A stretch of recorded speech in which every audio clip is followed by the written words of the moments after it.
Everyone. So guys, मेरा बहुत दिन से ब्लॉग नहीं आ रहा था बिकॉज आई एम इन छठ पूजा। मैं छठ पूजा में आई थी, तो today is holiday, Guru Nanak जयंती है। तो ये मेरा वीडियो में भी कल जाएगा, तो आज मैं इसको एडिट कर रही हूँ। इसमें मैं आपको सारा जो रिचुअल्स होता है छठ पूजा का वो मैं दिखाने वाली हूँ एंड उसके बारे में बताऊँगी कि ये कितना इसका महत्व है, कैसे लोग नेचर के साथ इसको जोड़ के, कितने अच्छा पर्व है, इसको क्यों महापर्व कहा जाता है।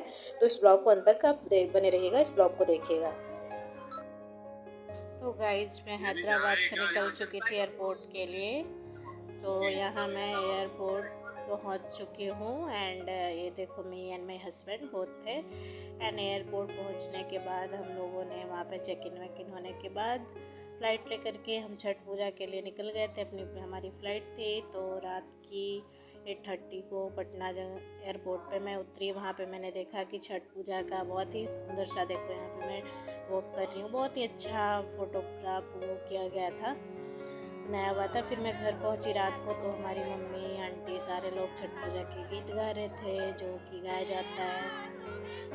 ये चीज़ें, ये एक रिचुअल्स है, जब से स्टार्ट होती है कार्तिक का जो छठ पूजा का, तो उस दिन से सुबह शाम गीत गाया जाता है। तो ये हमारी सिस्टर, हमारी आंटी, सारे लोग मिलके बैठ के गीत गा रहे थे। तो मैं भी उन लोगों को ज्वाइन किया, थोड़ा देर मैं भी बैठी साथ में। एंड मेरी बहन वहाँ पे हंस भी रही थी। फिर उसके बाद नहाया खाया, नेक्स्ट डे आया, तो उसमें भी जो तालता लगाते हैं, हमारी मम्मी है ये, हमारे घर में मेरी बुआ, हमारे हस्बैंड, मेरी मम्मी, सारे लोग पूजा किए थे। तो सूर्य भगवान को सुबह में अर्घ देते हैं।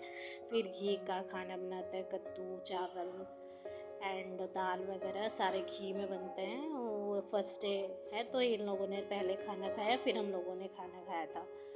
उसके बाद आता है सेकंड डे। ये वीडियो सेकंड डे का है। तो इसमें रात को खीर बनता है, जो कि नया नया जो धान होती है, फिर धान की फसल होती है, तो उससे चावल निकाला जाता है और उसी का खीर बनता है। तो यहाँ पे मम्मी लोग उस सब कुछ कर रही थी, जैसे कि आलता वगैरह फिर से लगाते हैं, तो ये भी इनका पार्ट है।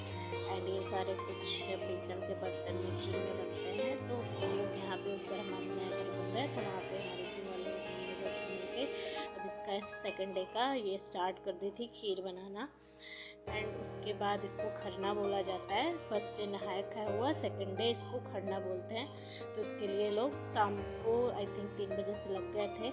एंड ये देखो, ये सारे ड्रेस वगैरह चेंज करके पूजा में ये लोग पहले खाते हैं। ये पूरा दिन फास्ट होने के बाद वो इवनिंग को सिर्फ खाते हैं, बिना जल वल कुछ नहीं सुबह से पीते, इवनिंग को खाते हैं। तो वही पूजा वगैरह करके ये लोग खाएंगे। फिर सारे लोग को वही प्रसाद खा जाता है। फिर गांव के लोग भी आते हैं, सब लोग प्रसाद खाते हैं, यहाँ पे पैर छूते हैं सबका हम लोग, क्योंकि ये लोग जो व्रती होते हैं उन लोगों को हम लोग पैर छूते हैं। तो ये बहुत ही एक नेचर से कनेक्ट होने का ये बहुत ही अच्छा पर्व है, क्योंकि देखो नया नया धान होता है, तो और सूर्य के बिना कुछ भी नहीं पॉसिबल है। अगर सूर्य है तभी चावल आते हैं, वही लोग हम लोग को भी विटामिन डी मिलता है, या जो भी धरती है वो सब कुछ एक तरीके का सूर्य को आना जाना जो भी है। सूर्य भगवान नहीं होते तो आई थिंक कि चावल दाल भी नहीं होते, हम लोग कैसे जीवन यापन करते। एंड ये इवनिंग का है। उसके बाद आता है इवनिंग को, जो कि यहाँ पे मैं वो कर रही थी, सूप वगैरह जो होते हैं उसको, शाम की अर्घ की तैयारी स्टार्ट हो गई थी। तो मैं इसको, मम्मी ने बोला कि कलर कर दो, तो मैं थोड़ा सा यहाँ पे लोटस का फ्लावर मुझे जो आया था उस तरीके से मैंने कर दिया। फिर यहाँ पे हम लोग जो सूप वगैरह होते हैं उसमें फल वगैरह धो करके मेरी वो मम्मी से ये थर्ड डे का है, संध्या अर्घ जिसको कहते हैं, तो उसका रिचुअल से लोग कर रहे थे। एंड मैं भी कुछ कर रही थी। एंड जो वीडियोज है वो हमारी बहन थोड़ी देर, ये मैं देखो, मैं यहाँ पे दाल को फूल से सजा रही थी, इसी में सूप डाल करके ले जाते हैं। तो एंड मेरी बहन लोग रंगोली वगैरह भी बनाई थी, बहुत शूट नहीं कर पाई मैं बहुत कुछ। ये देखो, शाम का सूर्य भगवान दिख रहे थे ऐसे।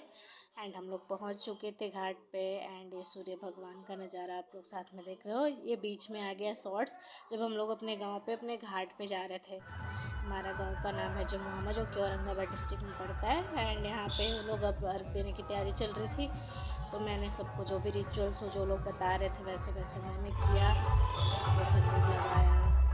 जो जो चीज़ें वो लोग बता रहे थे वैसे वैसे मैंने किया। ये संध्या अर्घ किया थर्ड डे, अब छठ पूजा, तो इसमें डूबते हुए सूरज को अर्घ देते हैं थर्ड डे में, क्योंकि डूबता हुआ चीज़, कोई लोग कहता है ना कि जो चीज़ चला गया वो उससे फिर रोशनी देखी, तो ये चीज़ सिखाता है हमें कि जो चीज़ चला गया वो भी एक दिन उदय हो सकता है उसका भी।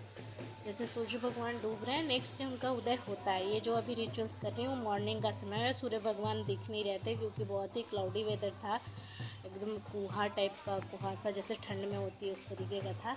यहाँ भी सेम चीज़ें ये मॉर्निंग किया फोर्थ डे की, तो ये सुबह का अर्घ का, तो मैं जो भी रिचुअल्स होते हैं वो मैं यहाँ पे निभा रही हूँ। सेम है, सिंदूर वगैरह लगाना, सूप वगैरह देना है, फिर हम लोग पानी वगैरह देते हैं, अर्घ दिलाते हैं। तो हमारे बुआ के लड़के सब लोग आए हुए थे, तो सब लोगों ने एक एक करके अर्घ दिया, दिलवाया। एंड इस तरीके से कुछ छठ पूजा का महत्व है। एंड हर एक चीज़ें इसमें व्रती लोग 3 दिन का ये पूर्व पर्व होता है, बिना पानी का, बिना अन्न का रहते हैं। एंड यू नो कि छठ पूजा को महापर्व इसलिए किया जाता है कि इसमें नेचर के साथ हम लोग बहुत कनेक्ट कर पाते हैं, क्योंकि देखो जल ही जीवन है, तो जल में खड़ा होकर के, एंड वैसे ही सूर्य के बिना हमारा जीवन नहीं रह सकते हैं, तो वो उनको डूबते सूर्य का मतलब है कि जिसका अंत होता है, अंत भी होता है तो उसका उदय भी हो सकता है, ऐसा लोग मानते हैं। एंड इस तरीके के फ्रूट्स वगैरह सब कुछ, तो सब कुछ जीवन यापन के लिए ज़रूरी है। तो इस एंड उस सेम डे जो फोर्थ डे था छठ पूजा, उसके बाद मेरा बर्थडे था, नेक्स्ट ब्लॉग में मैं उसको शेयर करूँगी। So guys that's it for today, till then take care, bye bye, like share subscribe करना ना भूलें।